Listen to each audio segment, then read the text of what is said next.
মনোহর চৌধুরী সাহেবরে আমি যতটুকু চিনি, উনি 2001 সালে আমাদের দেশ নীতি আপোষ নীতি বেগম জিয়া সুয়াগাজী মাঠে দানাছড়া দিয়ে ওনাকে বরণ করিয়া ওনাকে নমিশনভন্ত দিয়ে দিছিল। সেই ধারাবাহিকা আজ পর্যন্ত আজকে 2025 চলতেছে, উনিকে এই পার্টি করতেছে আজকে 25 বছর। সে আলোকে এবার উনি নমিশন চাইছে, আমিও চাইছি, হাজি ইয়াসিন ভাইও চাইছে। তখন ঢাকা গুলশান অফিসে আমাদেরকে কুমিল্লা ক্যারে দিব সবগুলোর লগে আলোচনা করার জন্য মহাসচিব ডাকাইছে। সেই পরিপ্রেক্ষিতে আমি তো বহিষ্কৃত নেতা, সুতরাং আমাকে তো ফাঁড়ি বসে ডাকতে পারে না। আমি আলাদাভাবে ওনার বাসভবনে আমাকে ডাকাইছে। আমার কথাগুলি বলছি, এই কথাটি কি বলছি আমি কেউ ভয় পাই না, আমি সরাসরি আমরা বলতে চাই। উনি আমার প্রশ্ন করছে তুমি দাঁড়িয়েতে চাও কেন? তো আমি বললাম সবের তো একটা চিন্তা ভাবনা থাকে বড় জায়গা যাওয়ার জন্য। আমি দুইবার মেয়র ছিলাম, আমরা বহিষ্কার করছেন আবার দাঁড়ার কারণে। আমি বলছি আমি যেন 2022-এ 30 জুন দাঁড়াইছি, কার বিরুদ্ধে দাঁড়াইছি? দলের সিদ্ধান্ত ছিল ইলেকশন না করা, এটা স্থানীয় সরকার নির্বাচন ছিল, এটা জাতীয় নির্বাচন না। আমি জনগণের থাকতে জনগণের চাপে আমি লোকের যুদ্ধ করার জন্য আমি ইলেকশন করছি। এই কারণে যদি আমাকে বহিষ্কার করেছেন আদৌ পর্যন্ত আমি কিছু বলি না, কারণ আমি আমার নীতিতে ছিলাম, আমি জনগণে থাকবো। কিন্তু এই সময় কী হয়েছে এটা আপনারাও জানেন। আমি মহাসচিব কইছি যে ওই সময় যদি আমাদের ইয়াসিন ভাইয়ের সারা যদি না দাঁড়াইতো আমার ভোট 70-80 হাজার হইতো। উনি একটা পরিকল্পনা করিয়া দাঁড়া করাইয়া আমার দুঃখ এই জায়গাটা সাংগঠনিকভাবে আমার দুঃখ হইলো ওই সময় এই রিসেন্টের 3 মাস আগে আমরা কি জানি না আমাদের ইয়াসিন ভাই কিন্তু কুমিল্লা দক্ষিণের আহ্বায়ক হয়েছিল। এর আগে সিরিয়াস আহ্বায়ক হয়েছিল, ওনাকে ভালো একটা আমাদের নেতা সম্মান দিছে। ওনার কার্যক্রম ছিল সাংগঠনিকভাবে আমি মনে করি সাংগঠনিক কার্যক্রম ছিল উনি প্রতিটা যে সিটি কর্পোরেশনের যে 27টা ওয়ার্ড, 25টা ওয়ার্ডে আমার বিরুদ্ধে প্রচারণা করার, এটা হলো সাংগঠনিক ব্যাপার। হ্যাঁ, আমি দলের সিদ্ধান্ত মানছি না, আমার বিরুদ্ধে উনি প্রচারণা করবে, এটা স্বাভাবিক, এটা হলো সাংগঠনিক। কিন্তু এটা না করিয়া উনি সারারে দিয়া আকম বাহাদুর সাহেবের লোকে মিলিত হইয়া আমাকে প্ররোচনা করে এটা করছে। আমার দৃষ্টিকোণ এটা, অন্যরা কি মনে করে আমি যাই না।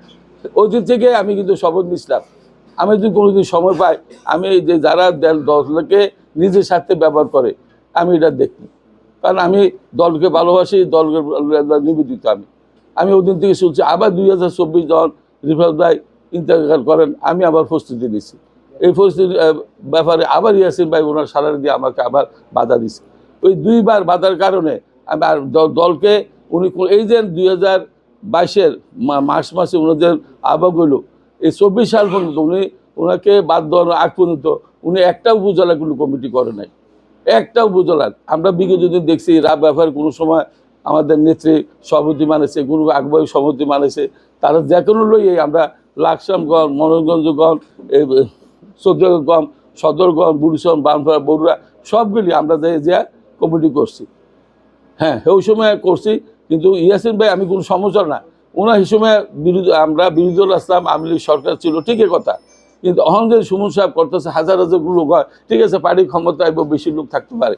ওই সময় থেকেই বাংলাদেশের কোনো উপজেলা কি 500 লোক বিএনপির ছিল না বা 200 লোক ছিল না, একটা সম্মেলন করার মতো ছিল। কিন্তু উনি এটি না করে খালি সাক্ষ্য কী করতেছে, সাক্ষ্যর কার্যক্রম কী, এটিকে প্রতিহত করা আমার দৃষ্টিকোণ দিয়ে আমি মরছি। এদিকে আমি 2000 এইবার যখন মহাসচিব ডাকাইছি আমি কোনো ভাই আমাকে যদি দেন দিতে পারেন, আর যদি না দেন আমি মনে করি আমার দৃষ্টিকোণে আমি মনে করি মনির সাহেব 2বার এমপি ছিল, উনি হুইপ ছিল, উনি সংসদে বহু কথা বলছে, আমার থেকে বেশি কথা বলতে পারবো।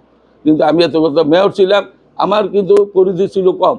আমি মেয়র, আমার পরিধি ছিল স্থানীয় সরকার একটা মন্ত্রণালয়, ওনার কাছে কথা বল, ওনার থেকে কিছু কার্যকর বানা। আর মেয়র এমপি সংসদ সদস্য হইলে এটা পরিধি বড়, আপনি সংসদে কথা বলতে পারবেন।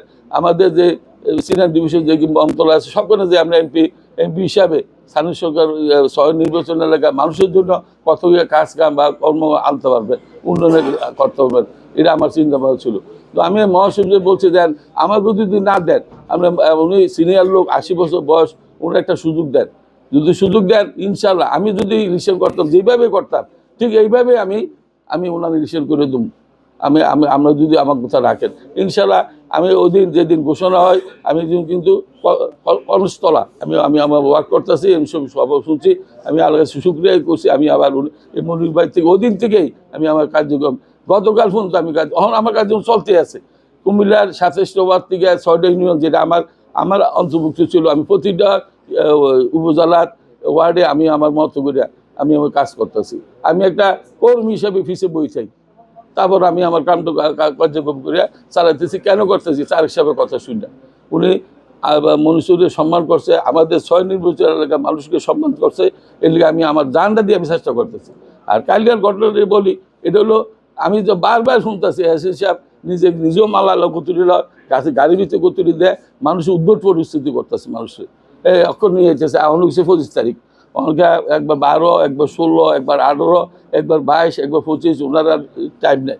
রাগ করে আমি কিছু না, উনি যদি করে আমি আবার একটা কিনা রাখি, একটা নমিশন কিনা রাখি। কারণ নমিশন আমি তো স্বতন্ত্র দাঁড়িত, অর্থাৎ ফাটিতে দিত না, স্বতন্ত্র কিনা রাখি। কারণ স্বতন্ত্র কিনতে হলে ক্ষতির কার্যক্রম আছে, ফিল আপ হয়।